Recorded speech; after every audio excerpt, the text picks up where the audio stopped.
Bitter Herbs unapata afueni, unapata kupona.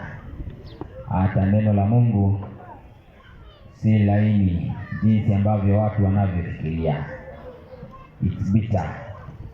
Na lazima uivumilie.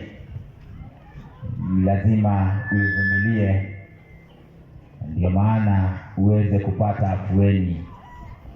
Kwa sababu sisi kila mmoja wetu tumegonjeka ugonjwa wa roho. Hivyo ningependa niweze kukualika tuweze kuingia jikoni tupakue hii Bitter Herbs. Jana tuliendelea vyema na kulikuwa na reactions, maswali yalikuja. Nashukuru napoona maswali yanakuja, inakuambia kwamba watu wanasikiza, na hiyo inanipea nguvu na motisha ya kuendelea kunena neno la Mungu. Na wale ambao waliweza kuuliza maswali siku ya jana, kwanza ndio ningependa waweze kukaribia ili tuanze na wao rasmi. Kwa majina ni Emmanuel. Nashukuru kwa upendo wa Mungu. Nashukuru kwa kuwa alinipa zawadi ya mwanawe Kristo Yesu, na akanipa nafasi ya kufanyika mwana wa Mungu, na akanipa matumaini ya ushindi dhidi ya maisha ya dhambi. Haya yote, hii kazi yote ambayo tunaifanya ni kuweza kuikimbia dhambi na kuikimbia dunia na anasa zake. Ndio hii kazi yote tunaifanya siku hii ya leo. Kabla tujaenda sana, wacha niweze kuomba ili tuweze kuanza mkutano wetu wa leo rasmi kwa maombi. Karibu kwa kunyenyekea ili tuweze kuomba. Tuombe. Baba, mfalme wa amani, ni asante kwa jioni njema. Jina lako litukuzwe mfalme. Ni asante kwa zawadi ya uzima, ni asante kwa uhai ambayo umetujalia tukaweza kuwa nayo jioni hii. Pia imekupendeza tukaweza kurudi sehemu hii kwa mara nyingine. Tunapoelekea kuanza mkutano wetu, tunaomba uwe pamoja nasi. Tunaomba ututumie watumishi kama chombo chako. Wasikilizaji, naomba uso wako uonekane, neema yako izidi kutawala kikao.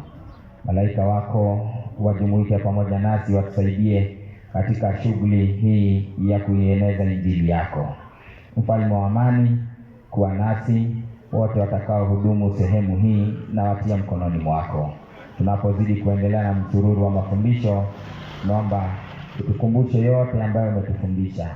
Kweli zote ambazo umetubariki nazo, naomba uweze kutukumbusha ili watoto wako waweze kubarikiwa nayo. Tunaomba hayo katika Kristo tukiamini. Amina. Asante. Tukisha kufungua mkutano rasmi kwa njia ya maombi, tunaweza anza mkutano wetu wa leo. Na kwanza kabisa, wacha kwanza niweke msingi kwa fungu hili. Ni msomaji atakuwa ni yupi? Naomba msomaji wangu kwanza anisomee kitabu cha Isaya. Kitabu kile ni cha Isaya 30 mstari wake, anza mstari wa 9, 10 na 11. Kitabu ni cha Isaya, kuanza mstari wake wa 9, 10 na 11. Isaya, unaweza tumia Kiswahili tu. Kitabu kile ni cha Isaya, kuanzia mstari wake ni wa 9, 10. Isaya ngapi? Isaya 30 mstari wake ni wa 9, 10 na 11. 10 nasema, naam, waambia waonaji, anza 9. kwa maana watu hawa ni watu waasi, Kwa maana Mungu anasema, kwa maana watu hawa ni watu waasi, watoto wasemao uongo, watoto ambao wanapenda uongo vinywani vyao, watoto wasiotaka kuisikia sheria ya Bwana, watoto ambao hawapendi kusikia kweli sheria ya Bwana, wawaambiao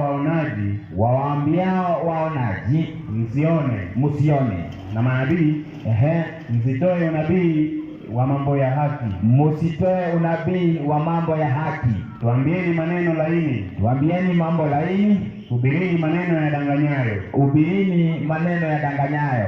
Tokeni katika njia, geukeni mtoke katika mapito. Asante, fikia tu hata hapo mwalimu.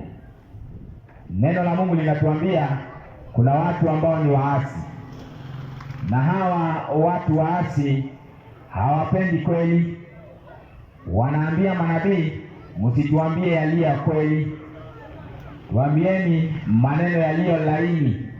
Nataka maneno nyororo peke yake. Na Mungu anashauri watu kama hawa waachane na njia hizo. Sasa sisi ambao Mungu ametubahatisha kuwa sehemu hii, tumekuja na ukweli mchungu, yaani upanga ambao unakata kuwili. Neno la Mungu linasema, wahubiri wangu wanaponya vidonda vya watu wangu juu. Ukiwa na kidonda unakifinya, unasikia uchungu, inatoa usaha wote, alafu unapona kabisa. Kwa hivyo usiogope, neno la Mungu ni upanga, ukweli inachoma, na mwisho wa siku ndio tiba halisi ndani ya nafsi, ndio tiba halisi ndani ya moyo. Hiyo ni neno la Mungu. Sasa ningependa niweze kukualika katika fundisho letu la leo. Kabla hatujaenda sana, kuna mambo kadha wa kadha ambayo ningependa niweze kuyadurusu, ambayo aliibua hisia mseto siku hiyo ya jana. Tumekuwa na msururu wa fundisho la kumjua Mungu. Tumekuwa tangia wiki jana mpaka siku hiyo ya jana, tumekuwa tukiangalia na kutaka kufahamu Mungu ambaye tunapaswa kumpa ibada ni Mungu yupi. Na kwa kweli, wacha niseme hivi, vita vya ibada ya kumtambua Mungu wa kweli havijaanza leo. Ni vita vya jadi sana, miaka mingi. Hata Elia mwenyewe alibishana na manabii wa Baali, akawaambia, ikiwa Baali ni Mungu, wacha tutajua. Na kukakuwa na jambo ambalo lilitokea pale mlima Karmeli. Kwa hivyo vita vya ibada ya kusimamisha ni Mungu yupi ambaye anafaa aabudiwe haijaanza leo. Sio sisi tumeanza nayo, wazee wetu wa imani walipigana nayo, na sisi tunaendelea nayo mpaka mwisho. Hata sisi tukakosa kufanya hii kazi, Mungu lazima atainua wajumbe wake ambao watafanya hii kazi tena kwa uaminifu zaidi. Tumekuwa tukiangalia fundisho fulani ambayo imebeba madhehebu mingi, ambalo linaitwa Utatu Mtakatifu. Na siku hiyo ya jana tukaguza kidogo sehemu ya Roho Mtakatifu ni nini au ni nani. Watu wakaamka kwa viti, na sasa hapo ndio tunataka tukite kambi, tusawazishe maneno, ili kwa uwezo wa Mungu tuone kama yataweza kueleweka. Hivyo na kualika rasmi ukaribie, tuendelee na msururu wa mafundisho yetu. Sasa kwanza kabisa, katika fundisho lenyewe la utatu, wenyewe hata wabuni ambao walibuni fundisho hili wanashindwa na kulielewa wenyewe, hata wenyewe wanashindwa na kulielezea, kwa maana maandiko hayawezi yakatafsiri fundisho hilo. Maandiko haya support maneno kama hayo, na ndio maana kwanza ningeomba, kuna kitabu nimekiona hapa kinaitwa Catechism ya Katoliki. Niliwaambia wiki jana kwamba fundisho la utatu ambao waliingisha katika imani ya Ukristo ni watu ambao wanaitwa Warumi, the Roman Catholics.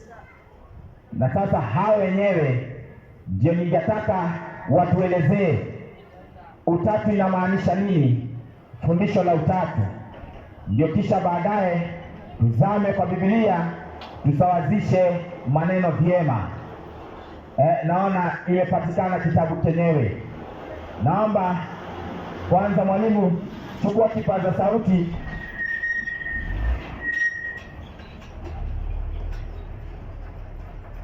alafu tuambie kitabu chenyewe kinaitwaje, alafu kisha unisomee ukurasa wa 16 pale juu, page 16 pale juu. Kama wewe ni Mkatoliki wa ndani, hii kitabu najua lazima ukuwe naye, ndio ina define yule Mungu ambaye unaabudu. Kitabu hicho ni kigani? Kitabu kinaitwa Katekisimu ya maswali na majibu. Ya kanisa gani? Inatokana na Katekisimu ya Kanisa Katoliki. Katekisimu ya Kanisa Katoliki, wainulie waione. Hii ni kitabu kienda kwa maabara ya kanisa la Kirumi Catholic utaipata. Wameelezea imani yao. Hawa ndio waliingisha imani ya utatu, miungu mitatu katika imani ya Kikristo. Sasa nisomee ukurasa wa 16 hapo juu, usikie masaibu. Kichwa kinasema utatu mtakatifu. Aya, kichwa kinasema utatu mtakatifu. Sikia wewe, katika imani ya Kikristo, fumbo kuu kwa yote ni fumbo la utatu mtakatifu. Unasikia? Kwanza inaitwa fumbo, a mystery. Ni kitu ambacho haieleweki. With your common sense hauwezi elewa Trinity. Endelea. Tunaamini kwamba Mungu Baba ni Mungu. Ati Mungu Baba ni Mungu, Mungu Mwana ni Mungu, Mungu Mwana ni Mungu, na Mungu Roho Mtakatifu ni Mungu, na Mungu Roho Mtakatifu ni Mungu. Walakini kuna Mungu mmoja tu. Kuna Mungu mmoja tu, na wala sio watatu. Nasikia hatari. A common sense, it can't apply there. Kwanza wanaita fumbo, a mystery, kwamba tuna Mungu Baba ni Mungu, Mungu Mwana ni Mungu, na Mungu Roho ni Mungu, na hawa watatu ndio wanatengeneza Mungu mmoja. Common sense can't apply there. Ama jamani ndio waliwaletea hiyo imani katika imani ya Kikristo. Sasa soma hiyo nzuri. Haya, soma hiyo usikie maajabu ya imani hii. Soma hiyo. Kichwa kimeandikwa nasadiki kwa Mungu mmoja. Wakristo wanaamini kuwa kuna Mungu mmoja tu, ambaye kwenye Agano la Kale Mungu alijionyesha kwa Wayahudi kuwa ni yeye pekee aliye Mungu. Na hiyo ni kweli. Within the Bible, the Jewish nation walikuwa a monotheist belief, walikuwa wanatambua kwamba Mungu ni mmoja, na yeye imeenda mpaka karne hata ya mitume, na hata leo tunaitetea Mungu mmoja. Endelea. Kwenye Agano Jipya Yesu anatufundisha kuwa kuna Mungu mmoja tu. Hata Yesu mwenyewe anatufundisha kuwa kuna Mungu mmoja tu. Asanti. Haya, sasa hiyo ingine ya utatu, ati utatu mtakatifu, hiyo ni ya Warumi, na wamepatia kwanza. Kuna watu ambao wanaitwa Pentekoste, hao ndio wamepiga hatua na wakafanya modification wakaingia katika ibada ambayo inaitwa God of Modalism. Mungu ambaye anajigeuza, anajibadilisha. Agano la kale alikuwa Baba, Agano Jipya akawa Mwana, sasa hii ni Mungu Roho. Shida kubwa. Something that a common sense can't apply.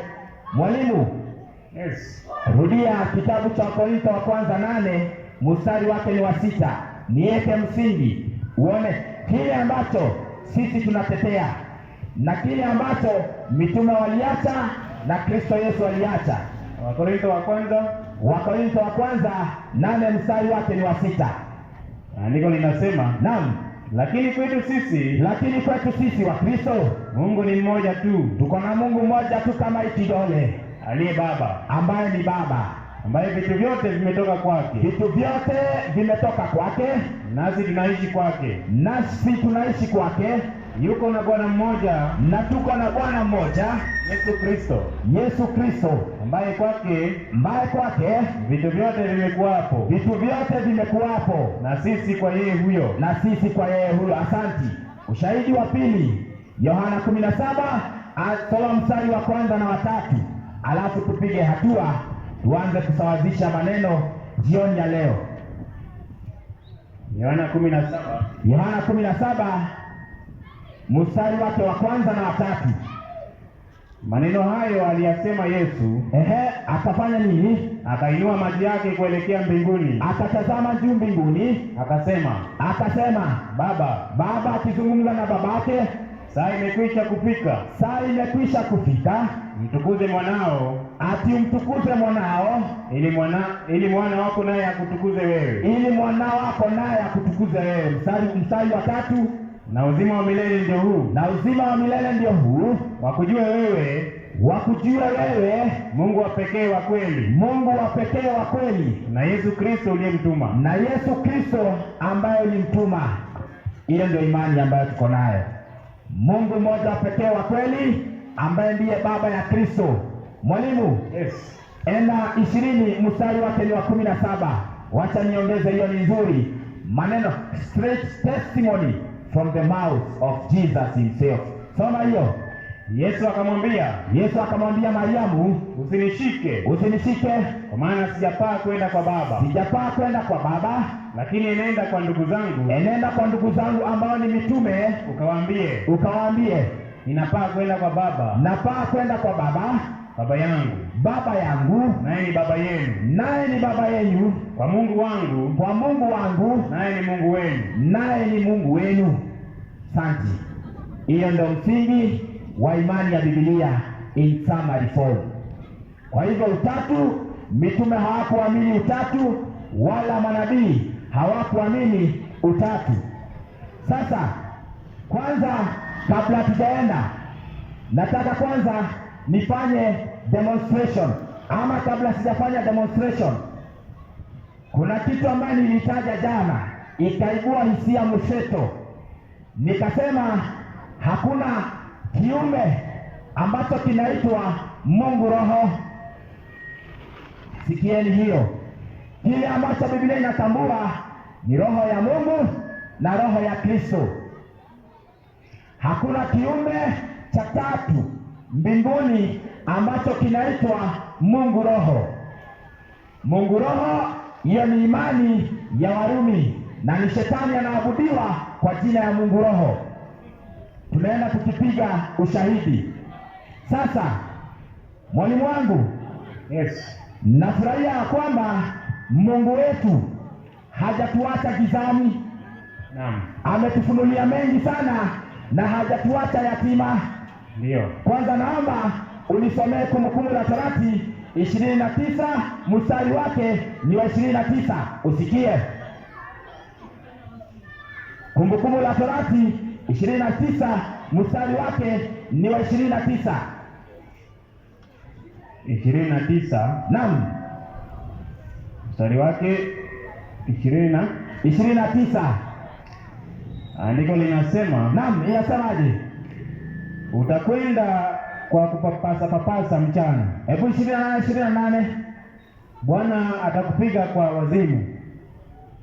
Hiyo ni Kumbukumbu la Torati. ya 29. 29. Nasema Naam.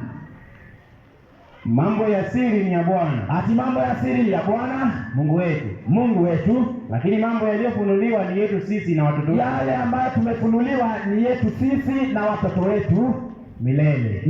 Asanti. Kwa hivyo mapito ambayo tutakayopita ni ufunuo ambayo Mungu ametufunulia sisi kama watu wake, na hiyo ambayo ametufunulia sisi ndiyo tutaridhika nayo. Yale ambayo hajatufunulia tunaachana nayo. Sasa Mungu wetu wa mbinguni hajatuacha yatima. Kati ya manabii ambayo Mungu aliwainua duniani, aliwapa uwezo ya kuwafunulia viumbe vya mbinguni. Na sasa kwanza nataka nikushike mkono tusafiri mpaka mbinguni. Baada ya kufika mbinguni tuangalie, je, kule mbinguni kuna Mungu Roho huko? Akionekana tutamwabudu, akikosa kuonekana tutaulizana ametoka wapi. Sasa nataka tuanze safari ya kwenda mbinguni, tuone, je, manabii waliopata nafasi ya kuonyeshwa mbinguni waliona viumbe ngapi kule mbinguni? How many beings did they see huko mbinguni? Mwalimu, ndio anza na kitabu cha Danieli 7. Anza mstari wake ni wa 9. Sikia. Danieli 7 mstari wake ni wa 9. Andiko linasema, inasemaje? Nikatazama hata viti vya enzi vikawekwa. Danieli akatazama hata viti vya enzi vikawekwa, na mmoja aliye mzee wa siku ameketi. Mavazi yake yalikuwa meupe kama theluji. Na huyu ni wa kwanza ambaye anaitwa mzee wa siku, the ancient of days, ambaye ndiye Baba. Endelea. Na nywele za kichwa chake kama sufu safi. Ndio. Kiti cha enzi kilikuwa miali ya moto. Kiti cha enzi chake kilikuwa miali ya moto, na gurudumu zake moto wakao. Tembea vizuri. Mto kama wa moto ukatoka ukapita mbele zake. Endelea. Maelfu wakamtumikia. Hawa ni viumbe namba 2. Hawa ni akina nani? Kulingana na kitabu cha Ufunuo 5, hawa ni malaika. Kwa hivyo tumeona Baba na tumeona malaika. Danieli katika Jonzi anaona Baba na anaona malaika kule mbinguni wakiwa beings. Endelee. Na 10,000 mara 10,000 wakasimama mbele zake. Na 10,000 mara 10,000 wakasimama mbele yake. Endelee. Hukumu ikawekwa. Na vitabu vikafunuliwa. Endelee. Nikatazama wakati huo. Nikatazama tena wakati huo mimi Danieli, kwa sababu ya sauti ya yale maneno makubwa ndio yasema ile pembe. Tuendelee. Na nitazama hata mnyama yule akauawa. Umefika mstari wa ngapi? Mstari wa 11. Ruka mstari wa 13. Nikaona katika njozi za usiku. Natazama mmoja aliye mfano wa mwanadamu akaja pamoja na mawingu. Huyu ni Yesu. Kwa hivyo tunaona kuna malaika, kuna Baba na kuna Yesu. Danieli ya kuonyeshwa kiumbe kingine ambacho kinaitwa Mungu Roho. Hiyo ni ushahidi ya kwanza. Nabii wa Mungu akionyeshwa ambao wako mbinguni. Mwalimu wangu, ndio enda Ufunuo 1 mstari wake ni wa 1. Usikie. Naye Yohana katika Jonzi alionyeshwa viumbe ngapi? Soma hiyo. Ufunuo wa Yesu Kristo aliyopewa na Mungu. Awaonyeshe watumwa wake mambo ambayo kwamba hayana budi kuwako upesi. Naye akatuma kwa mkono wa malaika. Haya, huyu Yesu amepewa hii ufunuo na Baba, akautuma kwa malaika. Tuendelee. Akamuonyesha mtumwa wake Yohana. Hata John katika Jonzi alionyeshwa Baba, akaonyeshwa Kristo na akaonyeshwa malaika. kwani siku zote Mungu Roho husaulika. Siku zote Mungu Roho husaulika. Hawa ni manabii ambao wameandika Biblia. Hiyo ni ushahidi wa pili. Ushahidi wa tatu, naomba uende Matendo ya Mitume 7, anza mstari wake ni wa 55 mpaka mstari wake ni wa 56. Sikia, huyu ni Filipo. Aliposhikwa akipigwa mawe akikaribia kufa, sikia akaona nini? Lakini yeye akijaa Roho Mtakatifu, akijaa na Roho Mtakatifu, akakaza macho yake, akitazama mbinguni, akauona utukufu wa Mungu, na Yesu akisimama upande wa mkono wake wa kuume.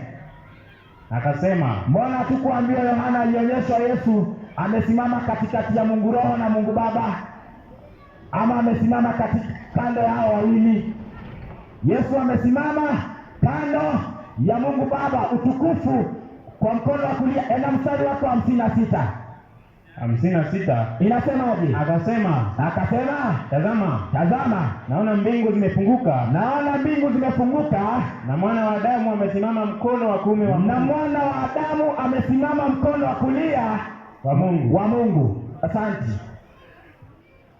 Wale wa Pentekoste ambao wanaamini kitu kinaitwa modalism, ati kwamba yule Mungu wa Old Testament alijifanya akawa Yesu, tena baadaye akajifanya akawa Roho. Vitu confuse, vitu vingine hata common sense haiwezi apply. Sasa kama huyo ndio Mungu, Yesu amesimama kwa mkono wa kuume wa nani? Na yeye ni nani? Unaona confusion yenye iko, lakini maandiko iko clear kwamba Kristo Yesu amesimama mkono wa kulia wa Mungu.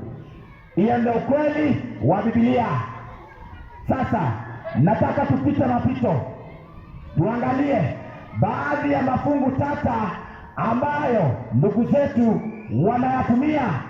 Mwalimu wangu, ndio kwanza naomba unisomee kitabu cha Timotheo wa kwanza 5 mstari wake ni wa 15.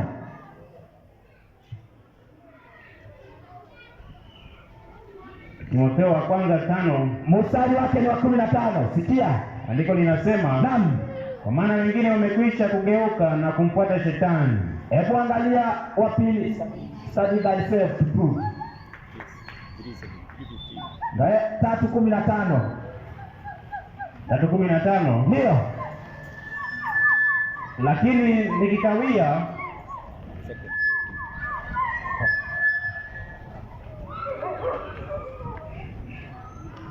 waraka wa pili wa Paulo kwa Timotheo, naam, 3:15 inasemaje? Na ya kuwa tangu utoto unayajua maandiko matakatifu. Anza 14. Hiyo 14.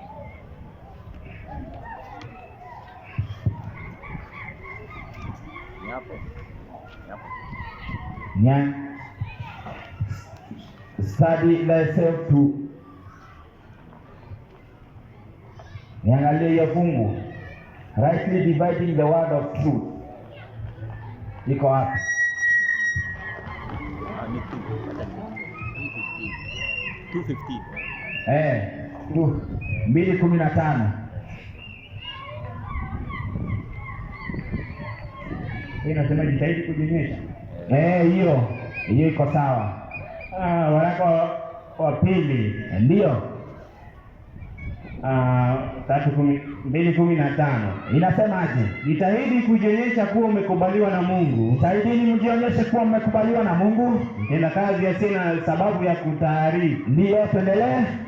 Ukitumia kwa halali neno la kweli. Mkitumia kwa halali neno la kweli. Rightly dividing the word of truth. Kwa hivyo pia kuna uwezekano kwa watu kutotumia kwa halali neno la Mungu, na hiyo ndio kitu tunataka kuiangalia siku ya leo. Sasa hiyo jana kuna rafiki ambaye aliuliza swali. Hebu kwanza mwalimu wangu nisomee kitabu cha Mwanzo moja mstari wake ni wa 26. Tuanze hapo. Kitabu cha Mwanzo moja mstari wake ni wa 26.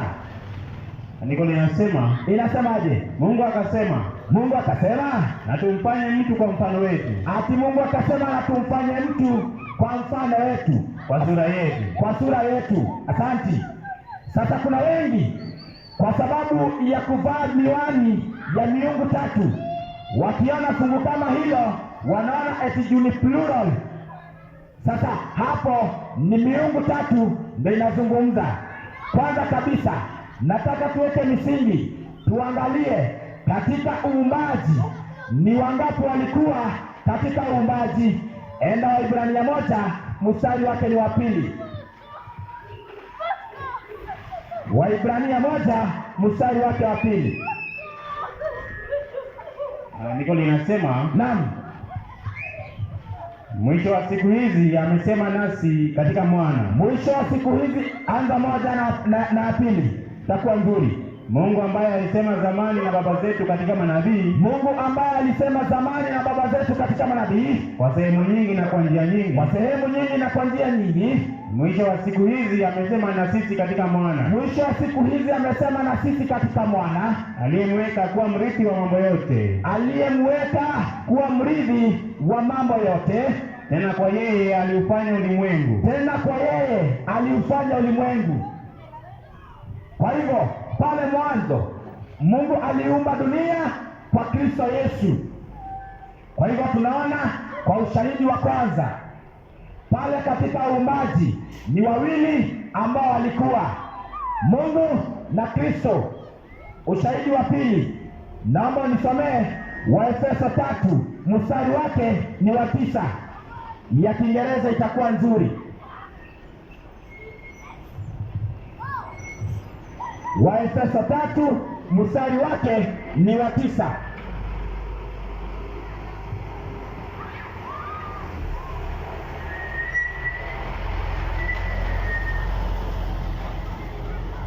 Waefeso 3, Waefeso 3 mstari wake ni wa 9. nasema, and to make all men see what is the fellowship of the mystery, Ndiyo, which from the beginning of the world which from the beginning of the world, hath been hid in God, endelea, who created all things by Jesus Christ. who created all things by Jesus Christ.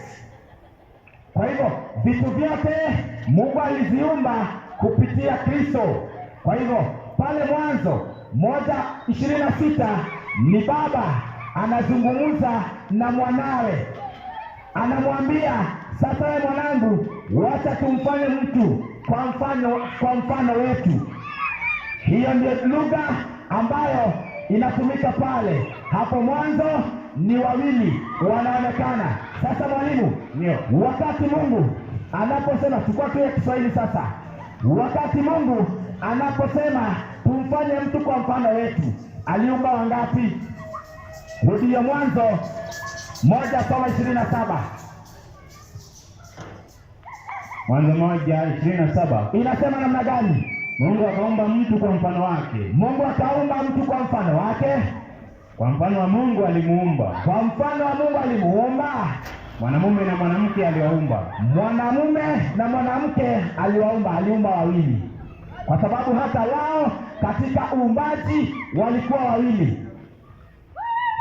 Hiyo ndio msingi wa Biblia. Mwanzo 1:26 ni baba anazungumza na mwanawe, anamwambia tumfanye mtu kwa mfano wetu. Hiyo ndio ukweli ambao ulioko katika Mwanzo 26. Hakuna trinity hapo. Katika uumbaji nafsi mbili ndio zilikuwa peke yake. Sasa tunapiga hatua, tunataka kuangalia fungu tata ambayo pia wenzetu wanajaribu kuyatumia kusimamisha miungu ya wapagani ndani ya Biblia na haipatikani. Mwalimu, Ndio. enda Mwanzo 1, anza mstari wake ni wa kwanza na wa pili. Hapo mwanzo, ati hapo mwanzo Mungu aliziumba mbingu na nchi. Mungu aliziumba mbingu na nchi, Nayo nchi ilikuwa ukiwa, nayo nchi ilikuwa ukiwa tena utupu. Na giza lilikuwa juu ya uso wa vilindi vya maji. na giza ilikuwa juu ya uso wa vilindi vya maji. Roho ya Mungu ikatulia juu ya uso wa maji. Ikatulia juu ya uso wa maji. Asante, fika hapo. Biblia iko very straight. Inasema Roho ya Mungu. Mimi nikiwa shuleni nilifunzwa kitu ambacho kinaitwa aje kwa Kiswahili, kiti cha mwalimu, meza, tunaziita aje hiyo, those joining words, conjunction kwa Kiswahili, Viunganishi. Sawa. Pale Biblia inatumia a pronoun ya, inamaanisha kitu. Kama ingekuwa ni Mungu Roho ingetumia wa, na hata inaonyesha ni possession. Inaonyesha possession. Jambo la kwanza hapo, ile roho ambayo inaonekana hapo iko na mwenyewe ambaye ndiye Mungu. Sasa tunataka tuulizane, ati wale ambao wanafundisha utatu wanasema katika uumbaji kuna Mungu Roho ambaye alikuwa anapiga raundi juu ya maji. Kwanza Biblia hapo itambui, haijasema Mungu Roho. Hebu rudia kwanza hiyo mstari wa pili. Nayo nchi ilikuwa ukiwa, tena utupu. Na giza lilikuwa juu ya uso wa vilindi vya maji. Roho ya Mungu, hiyo roho iko na mwenyewe. Na pale mwanzo tuliona Mungu alimfanya mwanadamu kwa mfano wake. Kama vile mwanadamu ana roho ndani yake, hata Mungu ako na roho yake ama roho wake. Kwa hivyo roho ambayo inaonekana kitabu cha Mwanzo 1:2 ni roho ya Mungu. Sasa wacha tupige hatua, kwa sababu tunaambiwa ilikuwa imetulia juu ya vilindi vya maji. Neno la Mungu inamaanisha nini ikisema hivyo? Naomba kwanza uende kitabu cha Isaya 33 kuanzia mstari wa 6 na wa 9. Soma hiyo. Isaya 33. Isaya 33 mstari wake wa 6 na wa 9. Nyakati zako zitakuwa nyakati za kukaa imara. Samahani, pole mwalimu wangu, kitabu ni cha Zaburi, samahani.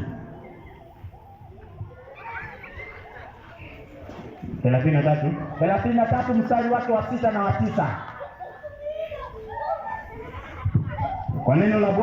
Kwa neno la Bwana mbingu zilifanyika, na jeshi lake lote kwa pumzi ya kinywa chake. 9 mstari wake wa 9. Maana yeye alisema, kwa maana Bwana alisema ikawa, na yeye aliamuru ikasimama. Asanti. Kwa hivyo katika kipindi cha uumbaji Mungu aliumba vitu kwa neno lake. Kupitia pumzi yake kila kitu kiliumbwa. Kwa hivyo ndani ya pumzi ya Mungu tunapata roho ya Mungu. Mwalimu wangu, hebu kwanza nisomee Yohana 6 mstari wake ni wa 63. Sikia. Yohana 6, ama kabla hujafika Yohana 6, anza Isaya 55, anzia mstari wake ni wa 8. Isaya 55 kuanzia mstari wake wa 8. Andiko linasema namna gani? Maana mawazo yangu si mawazo yenu. Huyu ni Mungu anazungumza. Anasema, hebu anza 7. mtu mbaya na aache njia yake, mtu mbaya na aache njia zake, na mtu asiye haki aache mawazo yake, na mtu asiye haki aache mawazo yake, na amrudie Bwana, na amrudie Bwana, naye atamrehemu, naye atamrehemu, na rejee kwa Mungu wetu, na arejee kwa Mungu wetu, naye atamsamehe kabisa. tuendelee. Maana mawazo yangu si mawazo yenu, Mungu anasema mawazo yake si mawazo yenu, wala njia zenu si njia zangu, wala njia zenu si njia zangu. asema Bwana. Mungu anaanza na mawazo, anaanza kwamba mawazo yake si kama yenu. Tuendelee. Wala njia zenu si njia zangu, Wala njia zenu si njia zangu. Tuendelee. asema Bwana. Asema Bwana, Kwa maana kama vile mbingu zilivyo juu sana kuliko nchi, kwa maana kama vile mbingu zilivyo juu sana kama nchi, kadhalika njia zangu zi juu sana kuliko njia zenu, ndiyo. Tuendelee. na mawazo yangu kuliko mawazo yenu. Na mawazo yangu kuliko mawazo yenu. Maana kama vile mvua ishukavyo Maana sasa sikia, maana kama vile mvua ishukavyo na theluji kutoka mbinguni, na theluji kutoka mbinguni, wala hairudi huko, wala hairudi huko, bali huinywesha ardhi wala huinywesha ardhi na kuizalisha na kuichipuza, na kuizalisha na kuichipuza, ikampa mtu apandaye mbegu ikampa mtu apandaye mbegu na mtu alaye chakulani. na mtu alaye chakulani, Ndivyo litakavyokuwa neno langu, ndivyo itakavyokuwa neno langu. Asanti. Mungu anaequate neno lake kama mvua, na kwanza anaanza akituashiria, akituelezea mawazo yake. Maneno ya Mungu yanatoka katika mawazo yake, na hii maneno ikiteremka chini lazima itimize kusudi lake. Sasa Yesu mwenyewe anatuelezea nini? Sasa enda hiyo Yohana 6 mstari wake ni wa 63. andiko linasema, Inasema namna gani? Roho ndiye itiaye uzima, Roho ndiye itiaye uzima, mwili haufai kitu. mwili haufai kitu. Maneno hayo niliyowaambia Maneno haya niliyowaambia ni roho, ni roho, tena ni uzima. tena ni uzima. Unasikia? Katika maneno ya Mungu imebeba roho yake na imebeba uzima. Na ndio maana pale mwanzo katika uumbaji Mungu aliumba kila kitu kupitia neno lake. Kupitia pumzi yake vitu vyote viliumbwa. Kwa hivyo pale mwanzo maneno ya Mungu, pumzi ya Mungu wakati alipokuwa akinena ilikuwa inatulia juu ya vilindi vya maji. Akisema let there be trees, kunatokea miti. Maneno yake yanakuwa na athari, yaani yanaleta effect, miti inatokea katika uumbaji. Roho ya Mungu ndio ilikuwa pale katika uumbaji, si Mungu roho kando. Hakuna kitu kama hiyo. Ndani ya maandiko tuko na roho ya Mungu na sio kiumbe kingine kando ambacho kinajitambulisha kama Mungu roho. Sasa kuna fungu lingine ambayo watu wanaiharibu. Kitabu ni cha Yohana 4 kuanzia mstari wake ni wa 24. Soma hiyo. Andiko linasema Mungu ni roho.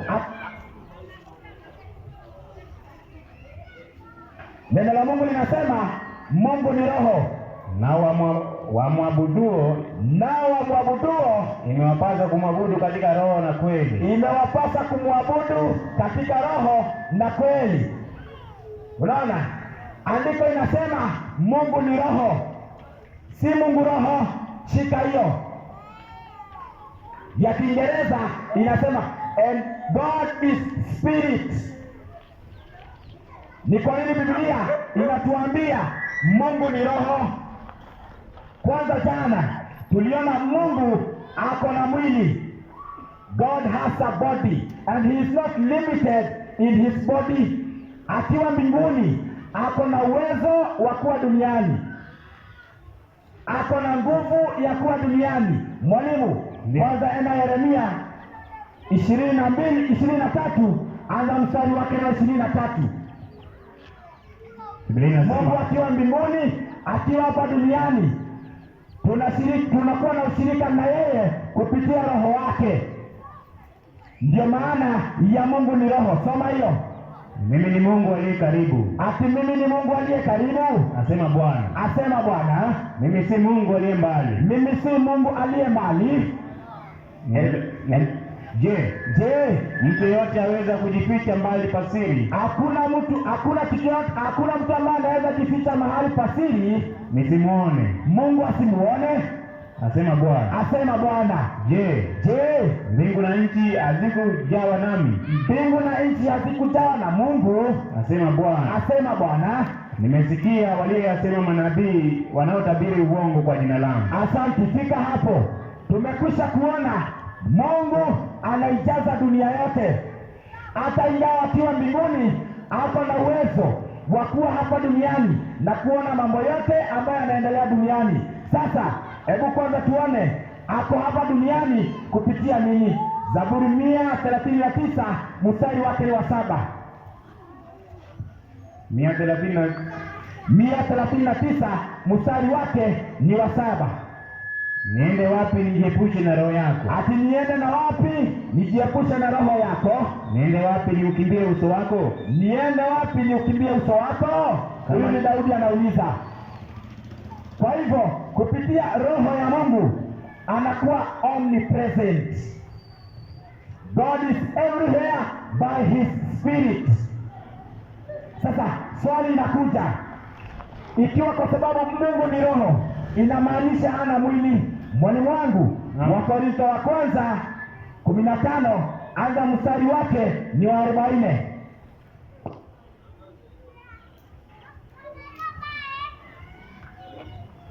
Imezimika.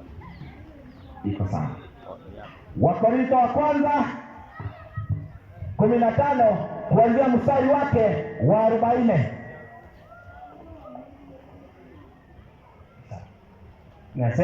Inasemaje? Tena kuna miili ya mbinguni, na miili ya duniani, lakini fahari yake ile ya mbinguni ni mbali. Tuendelee.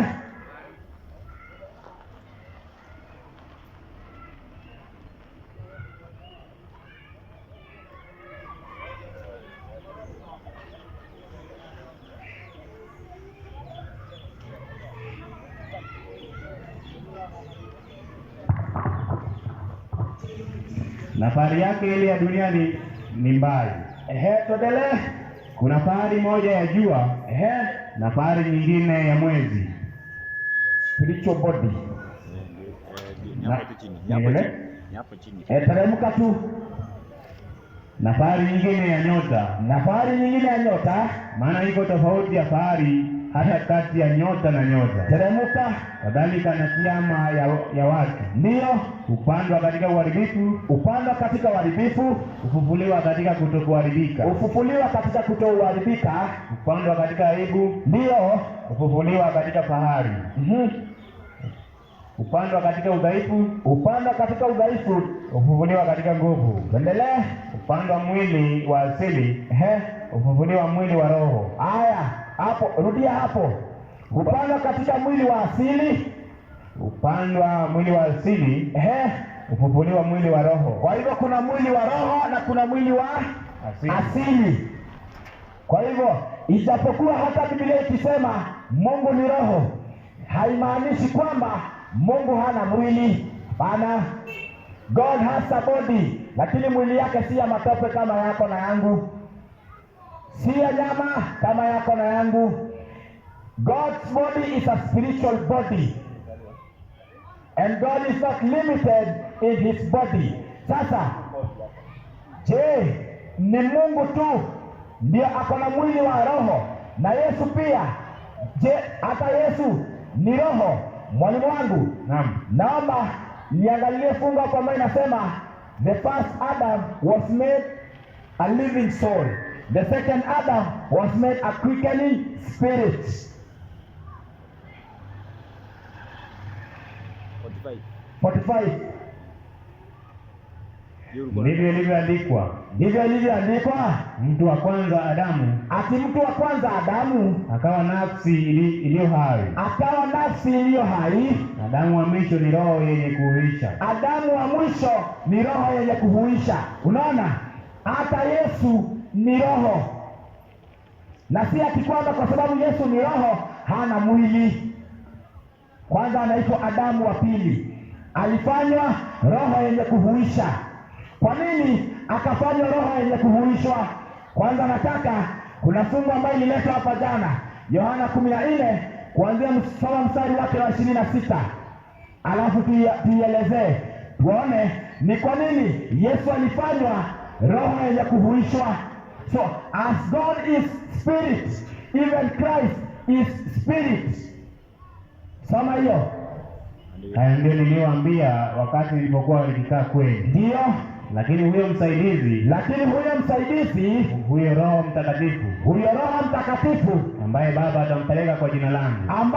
atampeleka kwa jina langu, atawafundisha yote na kuwakumbusha yote niliyowaambia. Sasa mtu akisoma hiyo anafikiria kuna kiumbe kingine kando. Wacha tufanye operation hapo. Mwalimu, naam, hiyo kitabu cha Yohana, soma kwanza mstari wake ni wa 6. Yesu akamwambia, mimi ndimi njia na kweli na uzima. Kwa hivyo Yesu ni njia na kweli na uzima. Luka anza mstari wake ni wa 16.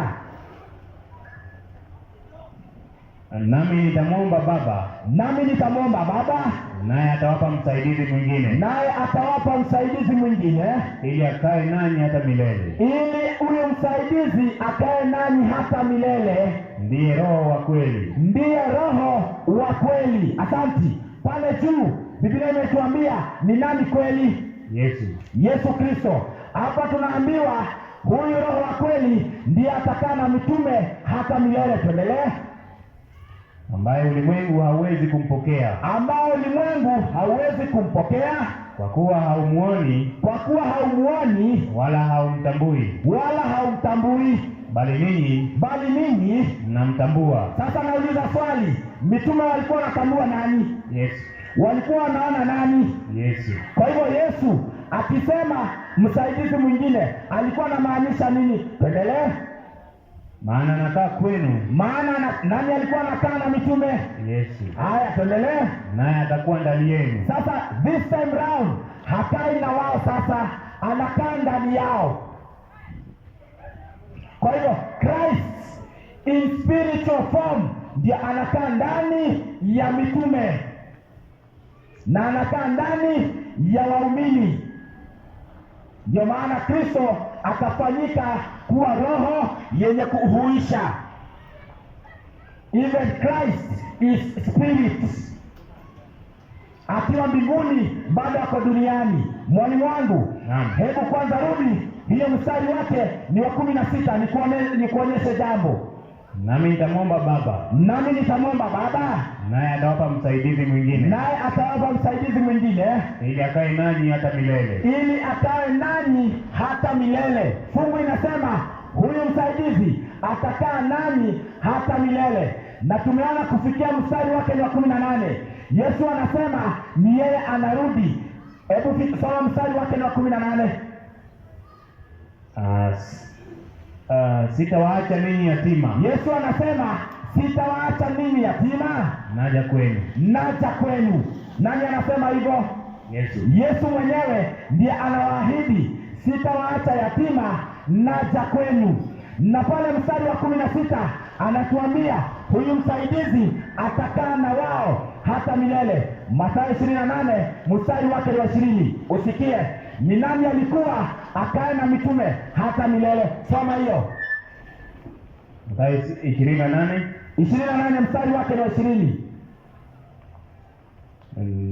Na kuwafundisha kuyashika yote niliyowaamuru. Yesu akituma mitume waende wakaihubiri Injili na wakibatiza watu, alafu akawapa na ahadi, akawaambia na kuwafundisha ile ambacho aliwaagiza. Tuendelee.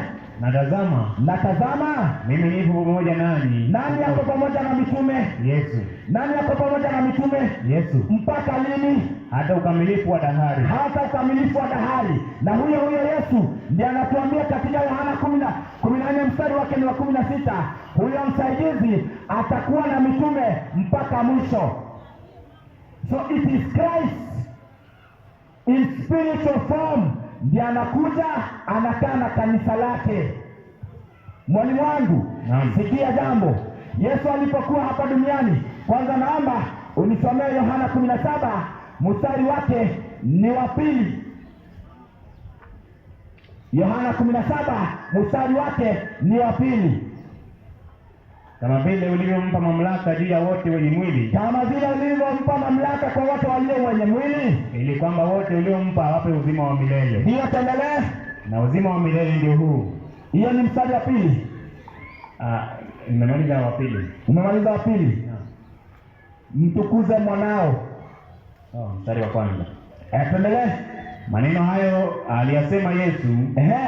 Akasema aje? Akainua macho yake kuelekea mbinguni akasema. Akainua macho yake kuelekea mbinguni akasema, Baba, saa imekwisha kufika. Saa imekwisha kufika. Mtukuze mwanao, ili mwana wako naye akutukuze wewe. Ili mwana wako akutukuze wewe. Mstari wa 5. Na sasa Baba, unitukuze mimi pamoja nawe. Kwa utukufu ule niliokuwa nao pamoja nawe kabla ya uumbaji. Ndio Kristo Yesu anamuomba babake aweze akamtukuza. Sasa Kristo Yesu baada ya kupaa mbinguni alifanyika aje? Waefeso 4 mstari wake ni wa 10. Waefeso 4 mstari wake ni wa 10. 4:10. Ndio. Naye aliyeshuka ndiye aliyepaa juu sana. Huyu ni Yesu. Endelea. Kupita mbingu zote. Ili avijaze vitu vyote. Kwa hivyo baada ya Kristo kupaa mbinguni, akatukuzwa na Baba, akafanywa omnipresent. Sasa Yesu kupitia roho wake ndiye ako na kanisa yake duniani, si kiumbe kingine kando.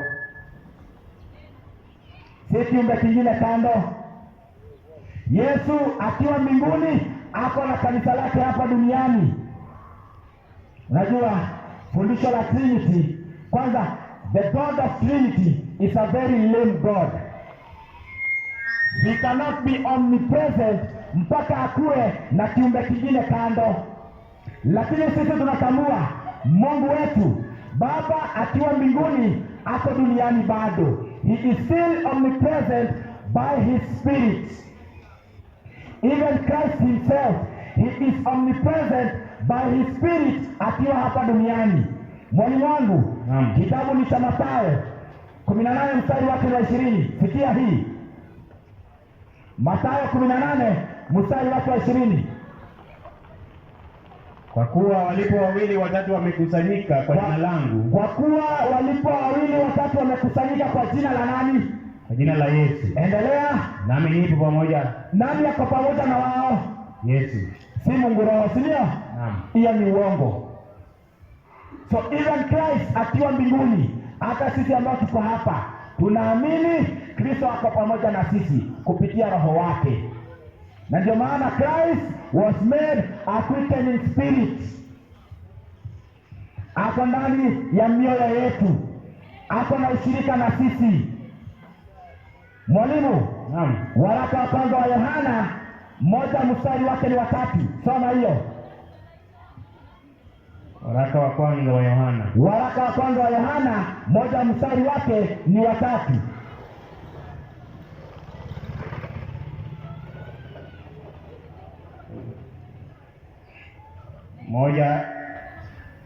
Waraka wa kwanza wa Yohana 1 mstari wake ni wa 3. hilo tuliloliona na kulisikia, tuwahubiri na ninyi, ili nanyi pia mpate kushirikiana nasi, na ushirika wetu ni pamoja na Baba, na pamoja na mwana wake Yesu Kristo. Kupitia Roho wa Baba tunapata ushirika wake na mwanawe.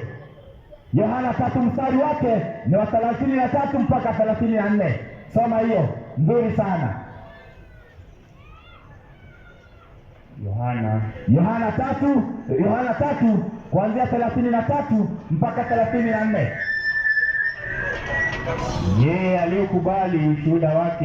Yeye aliyekubali ushuhuda wake ametia muhuri ya kwamba Mungu ni kweli. Hiyo ni Yohana 3. Yohana 3. Naam. Tuendelee. Kwa kuwa yeye aliyetumwa na Mungu, ndio, kwa kuwa yeye aliyetumwa na Mungu huyanena maneno ya Mungu, kwa sababu hamtoi roho kwa kipimo. Hiyo ni 30 ngapi? 34. Mungu hamtoi roho kwa kipimo kwa mwanawe. So we partake the Spirit of God through his Son. Na ndio maana Biblia ever, always inatumia a possessive pronoun. We partake the Spirit of God by his Son. Biblia iko na roho moja, si mbili. The Spirit of God. Sasa mwalimu, kuna watu pia ambao wanatenganisha Mungu na roho wake. Hebu kwanza nisomee Yakobo 2 mstari wake ni 26. Soma hiyo. Yakobo 2 mstari wake wa 26. Maana kama vile mwili pasipo roho umekufa, kwa maana kama vile mwili pasipo roho imekufa, vivyo hivyo na imani pasipo matendo imekufa. Asante. So in the first place, huyu Mungu wa Trinity ambaye hana roho ndani yake, roho yake iko kando, ni mfu. He is dead. Our God has a spirit in him. It is the Spirit of God. Maandiko yako clear, very plain. Sasa wacha nipige hatua. Kuna fungu pia ambayo inasumbua wengi, imechanganya wengi. Naomba uende kitabu cha Warumi 8 mstari wake ni 26. Warumi 8 mstari wake ni 26. Kadhalika roho naye utusaidia udhaifu wetu. Kwa maana hatujui kuomba jinsi jinsi itupasavyo, lakini roho mwenyewe hutuombea kwa kuugua kusikoweza kutamkwa. Sasa watu wanachukua hiyo, wanasema eti kwa sababu roho hutuombea, kuna Mungu mwingine roho kando. Wacha tufanye operation hapo. Mwanzo kabisa tumeona God being a spirit, it means he is omnipresent. By his spirit he is here on earth, ako duniani. Even Christ, he is spirit. Alifanywa a quickening spirit. Mwalimu, naam, kwanza naomba enda Timotheo wa kwanza 2 mstari wake ni 5. Usikie hii. Kwa sababu Mungu ni mmoja.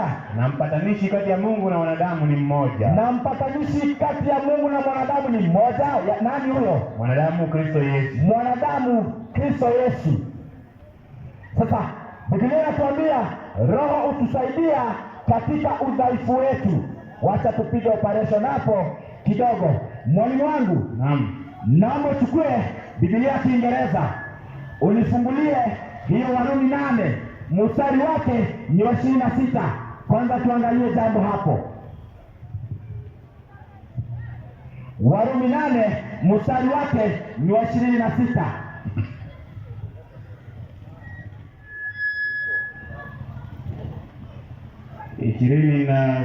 Warumi 8:26. Likewise, the Spirit also helpeth our infirmities. and the Spirit also helpeth our infirmities. For we know not what we should pray For we know not what we should pray as we ought, as we ought, but the Spirit itself but the Spirit itself. maketh intercession Asanti, fika hapo kwanza. Neno la Mungu linasema the Spirit itself. Kwani Mungu Roho anakosewa heshima, anaitwa it. Sasa mbona Biblia inatumia jina itself? Wacha kwanza nipeane ushuhuda. Mimi kabla ya kuokoka sikuwa najua sababu ya maisha yangu, sikuwa najua Mungu ameniumbia nini, lakini baada ya kumpokea Kristo na being a partaker of the Spirit of Christ, sasa hivi nikienda katika maombi ninajua kile ambacho nitamwomba Mungu kupitia Roho ya Kristo. Ninajua mahitaji yangu ambavyo yale ambayo nitampelekea Mungu. Kwa kupitia njia hiyo ndio the Spirit of God help us in our infirmities. Mimi hata sikuwa najua kuomba, lakini through the Spirit of Christ in me I know what to pray. As simple as that. Kwanza mwalimu, enda kitabu cha Mathayo 12 soma mstari wake wa 28. Nionyeshe kitu hapa. in English. Mathayo 12 mstari wake ni wa 28. Uone kitu hapa. Nasema, but if I cast out devils by the Spirit of God. Yesu anasema, hata unaweza chukua Kiswahili sasa nzuri.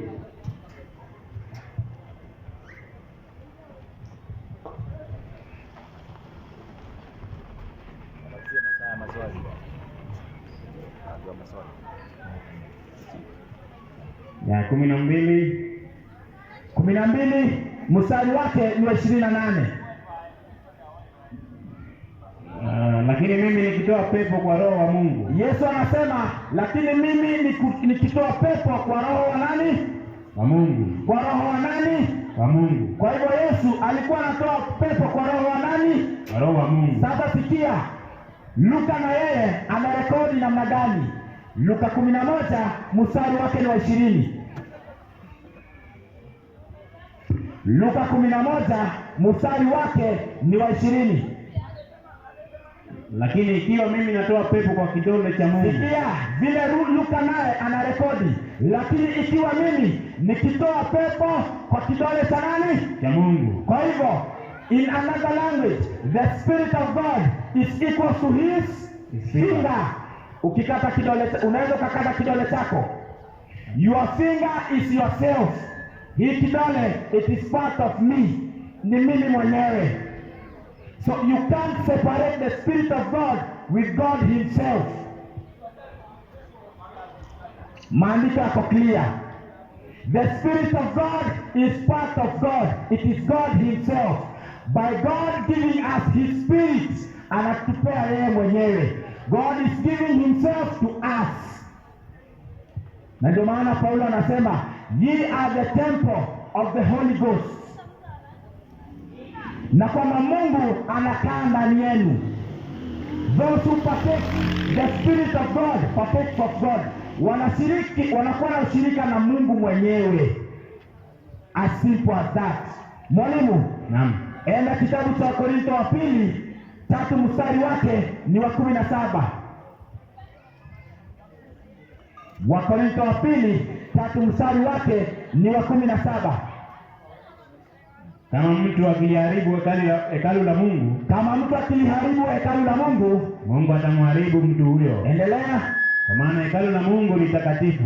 For the Lord is that Spirit. Ni fungu gani? Nataka hiyo fungu. Iko wapi? Mmempea gani? 2 Corinthians 3 verse 17.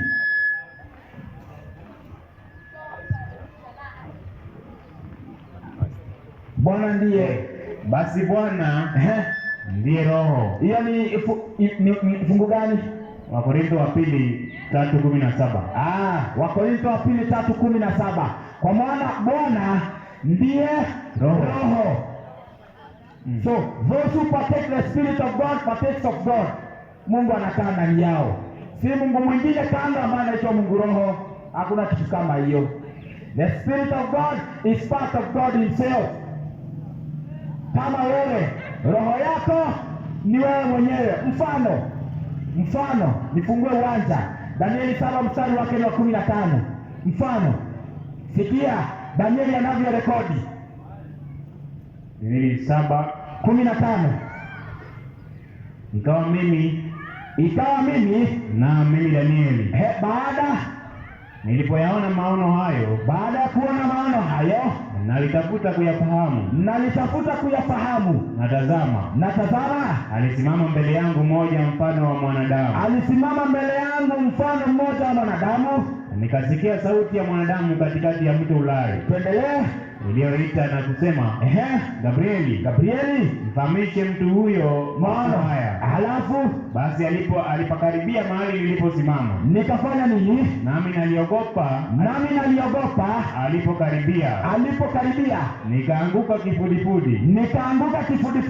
Lakini aliniambia, fahamu e mwanadamu, kwa maana maono haya ni ya wakati wa mwisho. Basi alipokuwa akisema nami, Gabrieli alipokuwa akisema naye, nalishikwa na usingizi mzito, na uso wangu ukielekea nchi.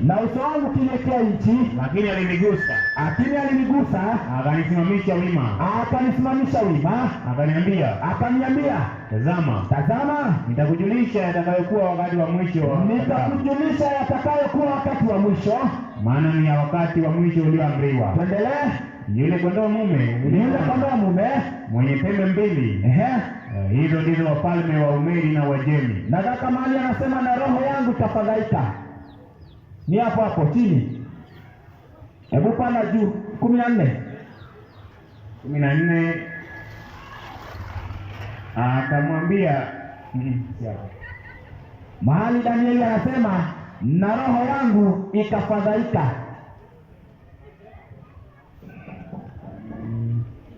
Danieli yo nani? Haya, sawa. Mwalimu akitafutianga hiyo, soma Danieli 2:2.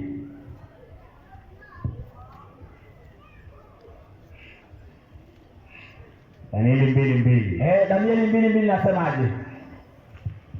Ndipo mfalme akatoa amri kuwaita waganga. 1:2. Danieli 2:1. Hata katika mwaka wa pili wa kumiliki kwake Nebukadreza. Hata kwa mwaka wa pili wa kumiliki kwake Nebukadreza aliota ndoto. Na roho yake ikafadhaika. Kwani roho ya Danieli ya Nebukadneza ilikuwa kama na yeye.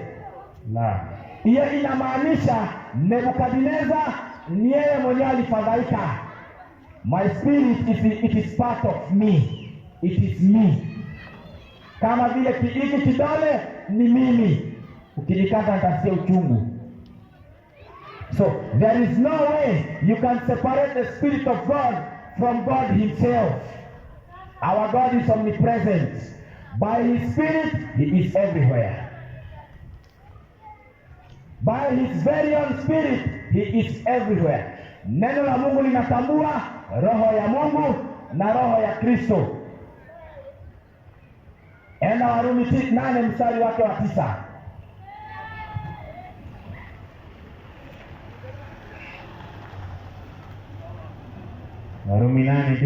Warumi 8:9. Lakini ikiwa roho wa Mungu anakaa ndani yenu, the spirit of God dwelleth in you. ninyi hamfuati mwili, bali mwaifuata roho. Lakini mtu awaye yote asipokuwa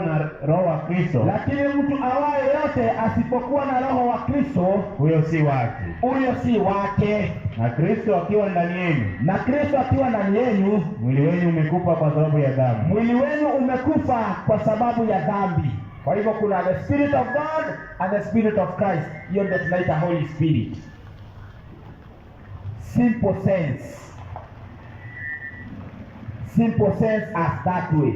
Sasa Fungu la mwisho ambayo nataka tuifanyie operation, ambayo inaleta utata, kitabu cha waraka wa kwanza wa Yohana 5 mstari wake ni wa 7 na wa 8.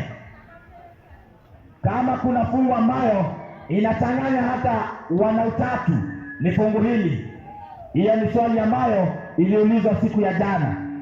Waraka wa kwanza 5 mstari wake wa 7 na wa 8. Kwa Kiswahili iko mstari wa 8, inaanza mstari wa 8. Kwa maana wako watatu washuhudiao. Hiyo ni mstari wa ngapi? Wa 8. Wa 8. Haya, teremka. Ya Kiingereza iko mstari wa 7. Kwa maana wako watatu washuhudiao mbinguni. Kwa maana wako watatu washuhudiao mbinguni, Baba na Neno na Roho Mtakatifu. na Roho Mtakatifu. Endelea mstari wa 9. Na watatu hawa ni umoja. Na watatu hawa ni umoja. Endelea. Kisha wako watatu washuhudiao duniani. Sasa mbinguni tumeona kuna Baba, Neno na Roho Mtakatifu. na Roho. Duniani, Roho na maji. duniani tuko na Roho Na maji na maji na nini ingine? na damu. Na damu. Mbinguni tuko na Baba, Neno na Roho. Duniani tuko na nini? Roho, maji na na damu. Confusion ya kwanza inaanza kuingia. Tuendelee. Na watatu hawa hupatana kwa habari moja. Na watatu hawa hupatana kwa habari moja. Sasa nataka tupige operation. Kwanza, the immediate text kutoka kwa mstari wake wa 9 mstari wake wa 10. Ushuhuda huu ni ushuhuda wa nini? Soma mstari wake wa 10. Yeye amwaminie mwana wa Mungu. Kwa hivyo ushuhuda huu ni ushuhuda ya kwamba kuna Kristo ambaye ni mwana wa Mungu. Endelea. Yeye amwaminie mwana wa Mungu anao huo ushuhuda ndani yake. Yeye ambaye anamwamini mwana wa Mungu anao huo ushuhuda ndani yake. Asiyemwamini Mungu, asiyemwamini huyo mwana, Mungu amemfanya kuwa mwongo. Mungu amemfanya kuwa mwongo, kwa kuwa hakuamini huo ushuhuda ambao Mungu amemshuhudia. Kwa hivyo ushuhuda ambao inazungumziwa hapa ni kwamba Mungu ako na nani? Na mwana. Ako na mwana. Tuendelee.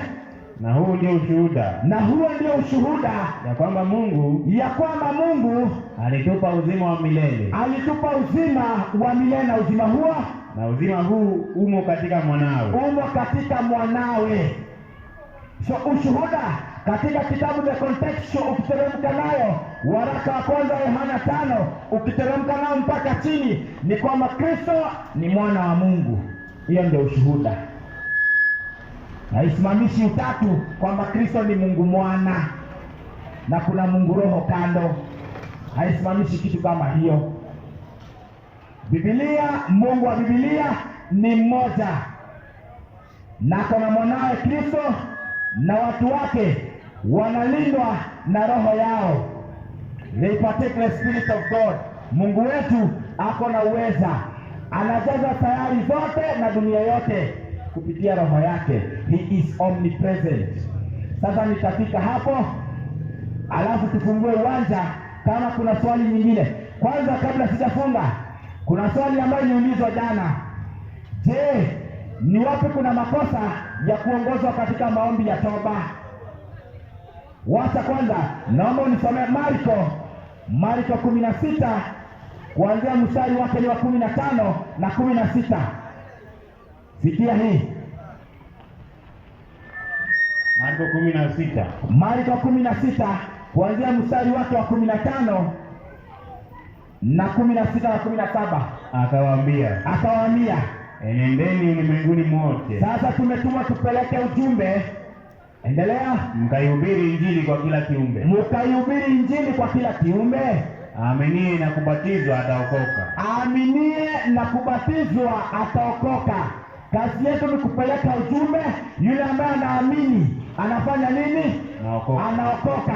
Haya, nataka kwanza uende kitabu cha Mathayo 28, soma kuanzia mstari wake ni wa 18 na 19.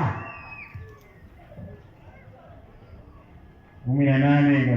Yesu akaja kwao akasema akasema nao, akawaambia, nimepewa mamlaka yote mbinguni na duniani. nimepewa mamlaka yote mbinguni na duniani. Basi enendeni